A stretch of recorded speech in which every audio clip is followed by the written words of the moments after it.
what I'm going to do is I had a conversation with Stacy Blake. Yeah. Stacy, people don't realize it. Her family has one of the longest standing ATF licenses in the United States. I think it's Wow. like number 3 or 4. So I said, Stace, what's going on?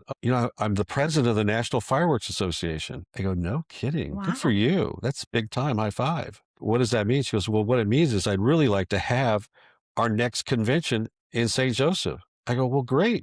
How about the Civic Arena? Would that be good? And she goes, I don't know. End of the day, they don't even have a third of the space that you could have it in. They need to host 1,200 people with hundreds of booths. They would bring 250 10 by 10 booths. Right.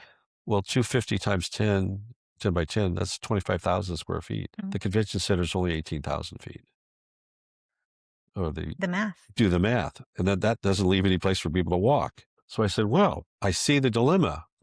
Why don't we talk about this? Because the city has never had a convention center. And what if we created a space that was big enough that not only you could come, but other people around the Midwest could come to? And we now have designed what's called the Mid-Continent Expo Center. And our logo is the star in the middle of the United States. We're right in the middle. We can provide a very inexpensive way for a company to host one of their events, or an institution like the National Fireworks Association. We're working on it with her. We're working on it. They're rated by tiers. Las Vegas is a tier 5, 1 million square feet, very large, accommodates everybody. This would be a tier 3. So it'd be kind of right in the middle. It would have 150,000 square feet.